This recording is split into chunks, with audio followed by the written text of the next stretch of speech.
राष्ट्रवादी काँग्रेस पक्षाचा अमर रहे, अमर रहे अजीत दादा अमर रहे, अमर रहे, अमर रहे अजीत दादा अमर रहे। संतोष काटे आगे बढ़ो, हम तुम्हारे साथ हैं। संतोष काटे आगे बढ़ो, हम तुम्हारे साथ हैं। मतदार बंधू भगिनींना एवढंच आव्हान आहे, आपण शून्य आहात, जागे राहा, लोकशाही वाचवा आणि 100% मतदान करा। समोर एकीकडे महाविकास आघाडीचं पॅनल आहे आणि एकीकडे महायुतीचं पॅनल आहे। एक तगडं आणि पाहायला गेलं तर भाजपनी एक चांगलं तंत्र वापरलेलं आहे, हायटेक प्रचाराचं एक तंत्र वापरलेलं आहे। काय वाटतं, किती आव्हानात्मक वाटते ही निवडणूक तुम्हाला? हे बघा, ही जी आपण उरणमध्ये आपण पाहिलात, तिथे त्यांनी हायटेक वापरला होता, तिथे त्यांनी अपप्रचार केला भाजपवाल्यांनी, त्यांना ते भोगावं लागलं तिकडं। सेम उरण पार्ट 2 उरण विधानसभेमध्येच आमची उलवे येते, हे यांनी करोडो रुपये घेऊन ह्यांनी 100 करोड वाटू द्या, किती वाटू द्या, मी आज चॅलेंज करतो, 33,000 मतदान आहे ना, यांनी 100 करोड वाटू द्या, हे 100% पडणार। कारण त्याचं कारण काय आहे माहीत आहे का, की ह्यांनी जो उमेदवार जो दिलेला आहे तो चुकीचा उमेदवार दिलेला आहे। अरे तुम्ही मोदी साहेबांच्या नावावरती किती किती किती किती म्हणजे फसवणूक करणार लोकांची। नरेंद्र मोदी साहेब हे का त्यांचे एकट्याचे पंतप्रधान नाहीत, आमचे पण पंतप्रधान आहेत, आम्ही पण NDAमध्ये महाराष्ट्रामध्ये आहोत। पण त्या पद्धतीने प्रत्येक ही लढाई जी आहे ही कार्यकर्त्याची आणि स्थानिक स्वराज्य संस्था म्हणजे काय, स्थानिक लेवलला कोण कार्यकर्ता काम करतो ही त्याची निवडणूक आहे। आणि आज मला सांगा, आज कुठेतरी लोकशाही आणि पहिल्यासारखं जे मनामध्ये पहिलं राजकीय याच्यामध्ये एक मेळावा असायचा, एक आपुलकी असायची। सन्माननीय श्री गणपतरावजी देशमुख साहेब शेतकरी कामगार पक्षाचे, काय यांना राष्ट्रवादी काँग्रेस पक्षाने मदत नाही केली? स्वर्गवासी दिबा पाटील साहेब यांना राष्ट्रवादी काँग्रेस पक्षाचे यांचे किती अतूट संबंध होते। आजच्या डेटला सन्माननीय श्री जयंत पाटील साहेब झाले शेकापचे, सन्माननीय श्री बाळाराम पाटील साहेब झाले शेकापचे, काँग्रेसचे इतर नेते झाले, ज्यांचे माझे नेते सन्माननीय रायगडचे भाग्यविधाते सुनील तटकरे साहेब जे यांच्याशी संबंध आहेत, प्लस आमच्या अजितदादा पवार साहेब यांच्याशी त्यांचे संबंध आहेत। आणि असे संबंध असताना सन्माननीय लोकनेते इकडचे जे आहेत भाजपवाले, त्यांचे देखील आमच्या पक्षाशी संबंध आहेत। पण ह्यांनी आज आमचे नेते इथं हयात नाहीत, मी काय ते ज्याचा त्याचा विचार आहे, पण आज एक त्यांनी जर असं जर म्हणलं असतं कुणी भाजपवाल्यांनी किंवा हे परिवर्तन आघाडी जे म्हणतात त्यांनी, काय हो ते एक सीट अजितदादा, आम्ही एकच सीट लढवतो आहे हो पनवेल ग्रामीणमधून, आणि उलवेमधून पण आम्ही काय जिल्हा परिषद लढवत नाही, गव्हाण पंचायत समिती लढवत नाही, वहाळ फक्त पंचायत समिती लढवतो। तुम्ही फक्त एवढे जरी बोलले असते ना की ही राष्ट्रवादीची काँग्रेस पक्षाची सीट आम्ही जाहीर पाठिंबा देतो अजितदादांना, तर संतोष काटेंनी त्यांच्यासाठी माघार घेतली असती, फक्त बोलले जरी असते तरी। पण तेवढं काय मोठं मन राहिलेलं नाही आहे। आणि माझ्या नेत्यांनी मला शिकवलेलं आहे की 100 कामं करा, गोरगरीब कष्टकऱ्यांसाठी कामं करा, आम्ही त्या पद्धतीने काम करत आहोत। आणि लोकांची त्या पद्धतीने म्हणजे तुम्हाला काय सांगू, मी भाजपाच्या सोबत जे फिरत आहेत त्यांनी आम्हाला क्लिअर कट सांगितलेलं आहे की आम्ही फक्त ह्यांनी जे इतर मार्गाने, हे काय शेती करून यांनी आणलेले पैसे नाही आहेत, ते पैसे साहेब आम्हाला फक्त थोडेसे घेऊ द्या, ह्यांनी कुठं कष्ट करून आणलेत, मतदान हे घड्याळालाच होणार आहे, आम्ही हुशार आहोत, आम्हाला माहिती आहे की एक मतदान जिल्हा परिषदला करायचं आहे आणि एक मतदान पंचायत समितीला करायचं आहे, तर पंचायत समितीचं जे मतदान जे आहे ते 100% राष्ट्रवादी काँग्रेस पक्षाच्या घड्याळालाच होणार आहे, असं आम्हाला लोकांनी ते सांगितलेलं आहे। तुम्ही ही कामं करणार आहे, पण एकीकडे पाहायला गेलं तर एकीकडे एक मोठा तगडा पक्ष आहे भाजप आहे, आणि दुसरीकडे पाहायला गेलं तर काँग्रेस आहे, शेकाप आहे, शिवसेना आहे, सगळे पक्ष एकत्र आहेत। मग कॉलनीचे लोक तुम्हाला का वोटिंग करतील, काय कारण तुम्हाला का वोटिंग केली पाहिजे त्यांनी? बघा, कॉलनीचे आता ते हे भाजप भारतामध्ये क्रमांक 1चा पक्ष आहे, मान्य आहे, बरोबर आहे, आकडेवाईज। राष्ट्रवादी काँग्रेस पक्ष हा महाराष्ट्रामध्ये क्रमांक 2चा पक्ष आहे, आकडेवाईज। ज्या वेळेला आमचे एकच खासदार निवडून आले सन्माननीय सुनीलजी तटकरे साहेब, आम्ही जाताना एक विजन घेऊन गेलो होतो। मला उरणचे माझे नेते स्वर्गवासी प्रशांत पाटील साहेब, डॅशिंग नेते इकडचे, त्यांनी मला या राजकारणात आणला। 8 वर्ष अगोदर, 8 ते 10 वर्ष अगोदर मी नवी मुंबईमध्ये काम करायचो।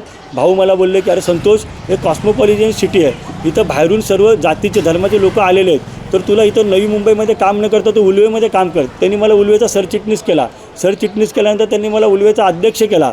मी अध्यक्ष झाल्यानंतर ज्या वेळेला पार्टी NDAमध्ये गेली, कारण सत्तेशिवाय शांत पण नाही असं म्हणलं जातं, मग आम्ही त्या विचाराने चर्चा केली. मी जाताना भाऊंना सांगूनच गेलो होतो, आम्ही सोबतच होतो आदल्या रात्री.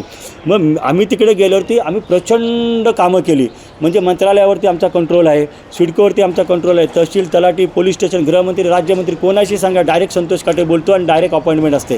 दादा तर माझ्यावरती खूप प्रेम करायचे, मंगळवारची 7 वाजताची अपॉइंटमेंट द्यायचे. कॉलनीतली लोक मतदान काय करणार? कारण आणि कॉलनीतलेच लोकांनी मला का मतदान केलं पाहिजे? भूमिपुत्रांनी, गाववाल्यांनी पण मला मतदान केलं पाहिजे ना. अरे मी त्यांच्या हक्काचा माणूस आहे. मी लोकांना काय पाहिजे असतं की उमेदवार ठेकेदार पाहिजे असतो की लोकांच्या समस्या जाणणारा पाहिजे असतो. कॉलनीतल्या लोकांना पण आणि भूमिपुत्रांना पण त्यांच्यासमोर उमेदवार जे आहेत ते ठेकेदार आहेत, डेब्रिज माफी आहेत, बरोबर आहे, अवैध धंदे करणारे आहेत. आम्ही एक प्रामाणिक कार्यकर्ता आहे आणि प्रामाणिक कार्यकर्त्याला लोकांची जाण असणारा कार्यकर्ता आहे.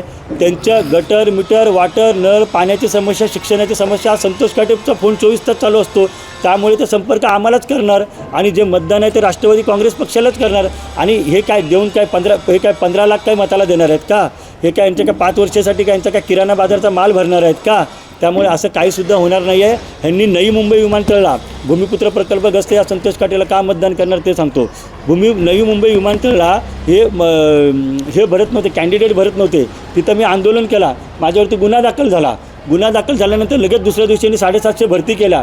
त्याच्यानंतर यांनी भरती करायला चालू केलं. क्रिस्टल कंपनी, प्रसाद लाड साहेबांची, BVG कंपनी, हनुमान गायकवाडांची आणि आणखी एक कंपनी. त्यांना पगार किती देतात? ते फक्त 18 ते 20 हजार. मी आज वचन देतो, तुम्ही प्रेसमध्ये रेकॉर्डिंग करा. हा संतोष काटे निवडून आल्यावरती नाही ना प्रत्येकाचा 50,000 रुपये पगार करायला लावला तर तुम्ही बोलेल ते हरेल मी. कारण त्याचा आमच्याकडे अभ्यास आहे. आम्ही हवेत गोळ्या मारत नाही आहेत. आम्हाला माहिती आहे कामगार कायदा काय म्हणतो, कशा पद्धतीने त्यांना ते पगार भेटले पाहिजेत. माझ्या भूमिपुत्रांचे काही लोकांचे भूखंड अडकलेले आहेत, काही लोकांचे मच्छीमारांचे प्रकल्पग्रस्तांचे पैसे नाही भेटलेले आहेत. तुम्ही ज्या इमारती ज्या उभा करता त्या इमारतीमध्ये, कॉलनीमध्ये जर एखाद्याच्या इमारतीमध्ये जर 40 फ्लॅट असतील तर 40 पार्किंग असायला पाहिजेत. तिथं 20च पार्किंग कशा काय? 20 गाड्या काय बाहेर लागणार काय? ताई, आम्ही मला महिन्याला चप्पल बदलायला लागते, प्रत्येक महिन्याला बुटं बदलायला लागतात. कारण काय एवढं घासतो आम्ही मंत्रालयापासून शिड्या चढून सरकारी कामं कशी असतात ते तुम्हाला तर माहीत आहे. आम्ही त्या पद्धतीने पाठपुरवठा करतो आणि त्याचा आम्हाला अभ्यास आहे. नगर विकास विभागाशी आम्ही पाठपुरवठा करून धोरण घेऊन आलो, GR काढला, जेवढे फ्लॅट तेवढे पार्किंग, ही आमची काम करण्याची पद्धत आहे. त्यांची विकास कामाची जी पद्धत आहे ती सगळं महाराष्ट्राला माहिती आहे. आज ते आपल्यामध्ये नाही आहेत, पण वाटतं का जनताना ते गेलेल्याचं खूप दुःख आहे. पण त्यांनी जी कामं केली आहेत त्या विकास कामावर जनता आपल्याला निवडून देईल किंवा त्यांच्या ज्या कामाची पद्धत आहे त्यामुळे जनता आपला विश्वास ठेवून आपल्याला ह्या ह्याच्या मतदानामध्ये जिंकून दिलं असं तुम्हाला वाटतं का? बघा, सन्माननीय अजितदादा पवारसाहेब म्हणजे हे आमचे दैवत आहेत आणि ही घटना व्हायलाच नव्हती पाहिजे. हे पंचायत समिती काय पद आहे हो? मी शहराचा अध्यक्ष आहे. हे आमदार, खासदार, मंत्री सगळे अशा लाईनीत बसायचे असायचे ना, तिथं दादा असा बाजूला बसवायचा.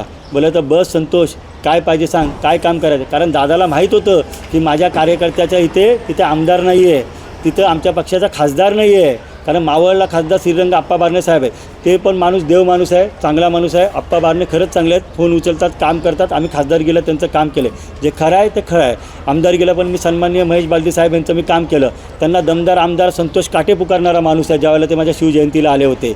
पण आमचं विजन काय, कामं केले पाहिजेत. त्यांनी जर चांगला उमेदवार दिला असता आमदार महेश बालदी साहेबांनी तर मी उभाच राहिलो नसतो. किंवा परिवर्तन आघाडीवाल्यांनी जर सीटमध्ये जर आम्हाला जर घेतलं असतं की नाही बाबा आपल्याला लोकशाही जर जिवंत ठेवायची आहे तरी देखील मी उभा राहिलो नसतो. बघा, मी जनरल कास्टमध्ये येतो, मी ओपनमध्ये येतो. मला हे माहीतच नव्हतं की मी इलेक्शनला उभा राहणार आहे. घडलं कसं, आम्ही 8 वर्ष फक्त काम करत गेलो आणि अचानक हा वाढ झाला जनरल आणि तो पण पुरुष झाला. पुरुष झाल्यावरती मग तिकिटाचं चालू झालं. मग मी सगळ्यांना विचारायला चालू केलं, अरे कोणी इलेक्शन लढतं का? कोणी लढाई करायला पुढे यायला कोण तयारच होईना. म्हणले नाही ना, म्हणले धन दांगडे लोक आहेत, ह्यांच्यासमोर कोण लढणार, लोक विकली जातात, लोक असं करतात, लोक तसं करतात. मी म्हणलं असं म्हणलं असतं तर मग छत्रपती शिवाजी महाराज, छत्रपती संभाजी महाराज, फुले, शाहू, आंबेडकर, नेताजी सुभाषचंद्र बोस, भगतसिंग, राजगुरू, सुखदेव, लोकमान्य टिळक, अरे यांच्या बलिदानाची किंमत काय? आम्ही इतिहास वाचून मोठं झालो आहे.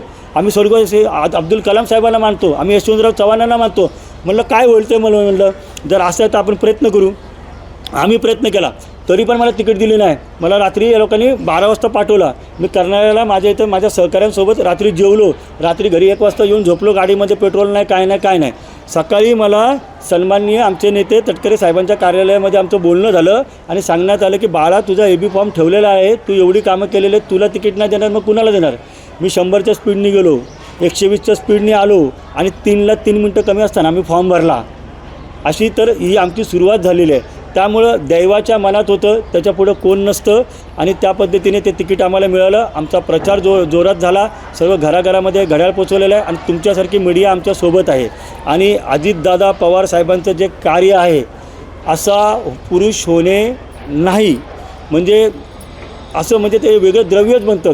देव ज्या वेळेला खाली एखाद्याला त्याला पाठवतो तो एक विशिष्ट व्यक्ती बनून पाठवतो. ती जागा कोणी घेणे नाही.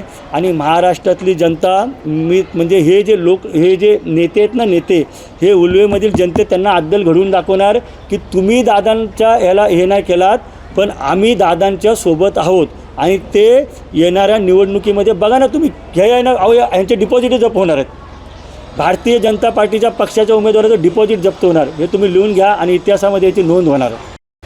सर्वप्रथम मॅडम, उल्वेमध्ये समस्या ह्या रस्त्याच्या होत्या, सिग्नलच्या होत्या. इथं रस्त्यावरती आपण ज्यावेळेला सेक्टर 19मध्ये छत्रपती शिवाजी महाराज चौकमध्ये जर आलात तर तिथं लोक एकमेकाची डोकी फोडायची. त्याच्यासाठी आम्ही पाठपुरवठा केला आणि तिथं सिग्नल लावून घेतले आणि अजूनही वाहतुकीचा प्रॉब्लेम होत आहे.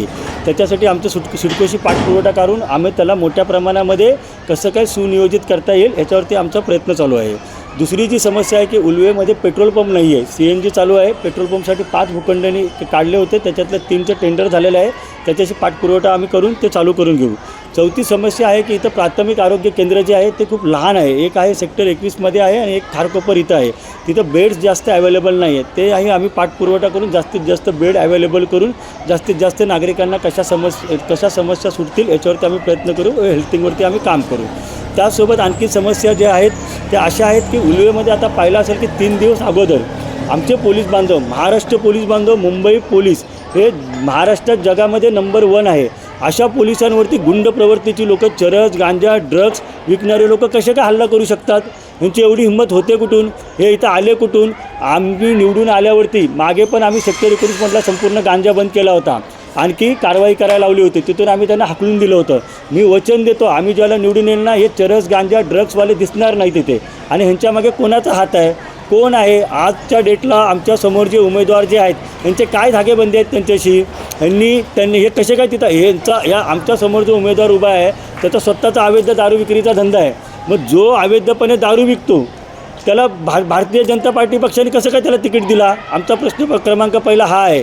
म्हणजे ते कोण डेब्रीज आणून टाकतो मुंबईवरून? कोणी उल्वेचं पावसाळ्यामध्ये सगळं जाम केलेलं आहे. त्यामुळे सर्व पक्षाचे सर्व कार्यकर्ते, सर्व उल्वे शहरमधील नागरिक हे भारतीय जनता पक्षावरती प्रचंडपणे तीव्रपणे संतापलेले आहेत. तुम्हाला येणाऱ्या निवडणुकीमध्ये मतदानाद्वारे प्रचंड बहुमताने राष्ट्रवादी काँग्रेस पक्षाच्या घड्याळाला मत होणार आहे. आणि नाचणारा मोर आणि पैशाचा जोर हा काय जास्त दिवस चालणार नाही. हे आमच्या उल्वेमध्ये मॅडम भूमिपुत्र आहेत, प्रकल्पग्रस्त आहेत, स्थानिक आहेत, मराठी आहेत, 36 जिल्ह्यातून आलेले महाराष्ट्र राज्यातली लोकं आहेत, संपूर्ण भारतातून आलेली इथं लोकं आहेत. त्यांना सर्व हुशार लोक आहेत. लोकशाही जिंकवण्यासाठी ते ताकद देणार, राष्ट्रवादीचे हात बळकट करणार. भरपूर समस्या आहेत सांगायला गेलं तर. महिलांसाठी प्रॉब्लेम आहेत. महिला मंडळ जे असतात त्यांना सुखसुविधा भेटत नाहीत. बऱ्याचशा वेळेला आम्हाला महिलांवरती जे अत्याचार होतात त्यावेळेला आम्हाला महिला आयोग मंडळाकडे सन्माननीय रुपालीताई चाकणकर यांच्याकडे जायला लागतं.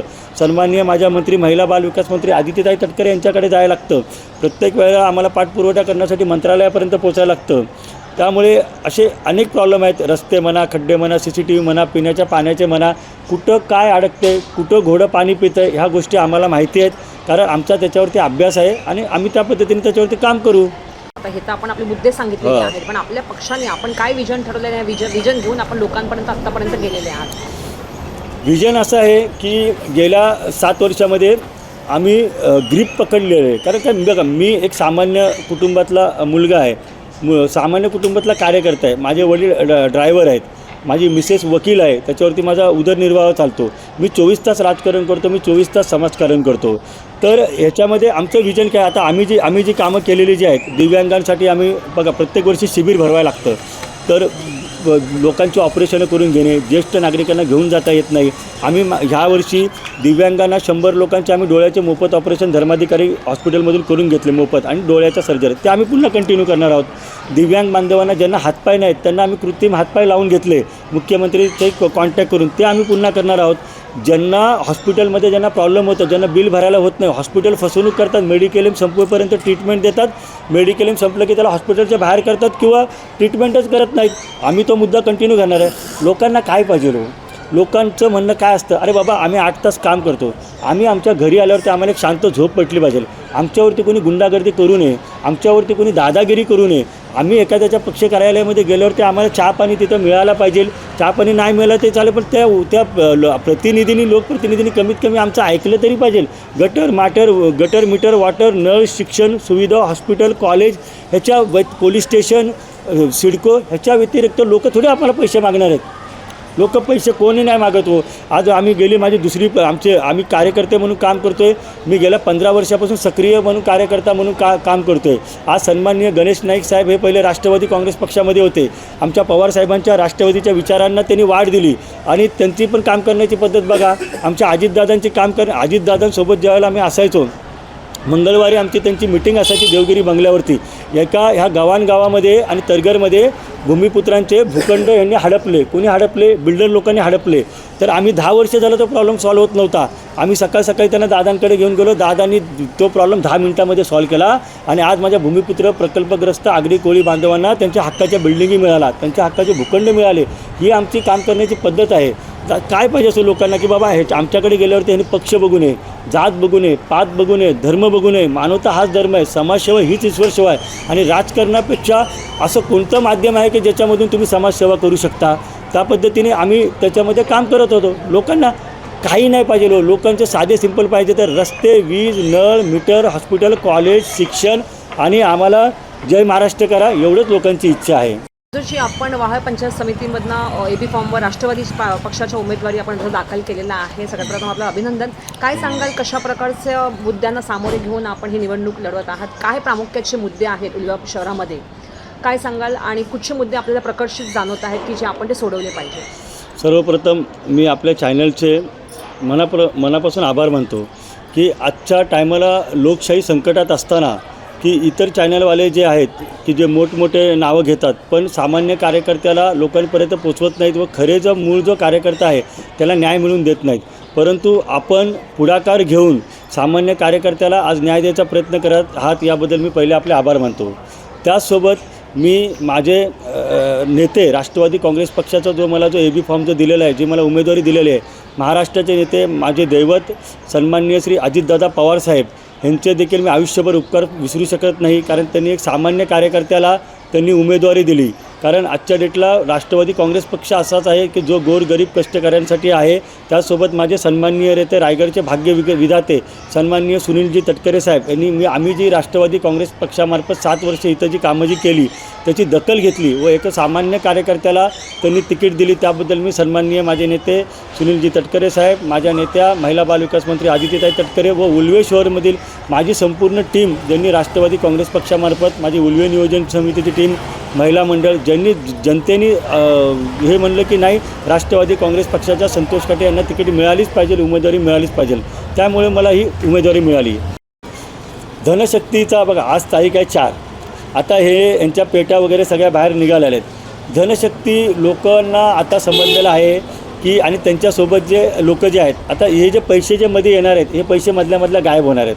काय मतदारांकडे काय ज्यांना पोचतील त्यांना पोचतील, ज्यांना नाही पोचतील त्यांना नाही पोचतील आणि ते संपूर्ण म्हणजे त्याची दिवाळी फटाके वाजवणार आहेत.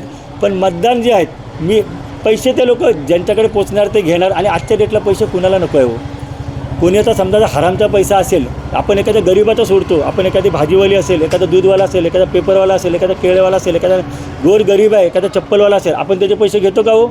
आपण त्याला सांगतो हे बाबा हे तुझे 10 रुपये घे बरं का, हे बाबा हे तुझ्या किराणा मालाची उधारी घे बरं का. पण एखाद्या चोराने जर लुटून जर आणलेला असेल तर तो नागरिक काय करेल? सोडेल का त्याला? ते ज्याची त्याची मेंटॅलिटी आहे. काही लोक तर घेणारच नाहीत, पण काही लोकांना असं वाटतं की भेटते तर का सोडायचं. पण नाचणारा मोर आणि पैशाचा जोर हा उल्वे शहरमध्ये चालणार नाही. लोक हुशार आहेत, इथं 36 जिल्ह्यातली लोक आहेत, इथं देशातनं लोक आलेले आहेत. आणि माझा भूमिपुत्र प्रकल्पग्रस्त आगरी बांधव नाखवा हा स्वर्गवासी दिबा पाटलांच्या विचाराचा आहे. त्याचं मन खूप मोठं आहे, सोन्यासारखं त्याचं मन आहे, समुद्रा एवढं त्याचं मन आहे. त्याला बरोबर माहिती आहे की मनाने कोण राजा आहे आणि कोण त्यांच्यासाठी धावून येणार आहे हे माझ्या आगरी कोळी बांधवांना सगळ्यांना माहिती आहे. संपूर्ण म्हात्रे, भोईर, घरत, संपूर्ण नाईक, हे सर्व पाटील, हे सर्व माझ्या मदतीला आहेत. दापोलकर म्हणा, इतर सर्व म्हणजे जे कोणी आहेत, जे इतर जे समाजाचे आहेत, सगळेजणांनी मला हात जोडून सांगितलेलं आहे की संतोष भाऊ जिंकणार तुम्हीच, राष्ट्रवादी काँग्रेस पक्ष जिंकणार आहे. माझ्या अजितदादांना ते भावपूर्ण श्रद्धांजली देणार आहेत आणि लोकशाही ह्या महाराष्ट्रामध्ये आम्ही ह्यांच्या दुप्पट ते तिप्पट मताने निवडून येणार, कारण ह्यांचे कामच काही नाही आहेत. मतदारांना काय आवाहन करा? मतदार बंधू भगिनींना एवढंच आव्हान आहे, आपण शून्य आहात, जागे राहा, लोकशाही वाचवा आणि 100% मतदान करा. तुम्हाला 2 मतदान करायचं आहे, एक जिल्हा परिषदला करायचं आहे, एक पंचायत समितीला करायचं आहे.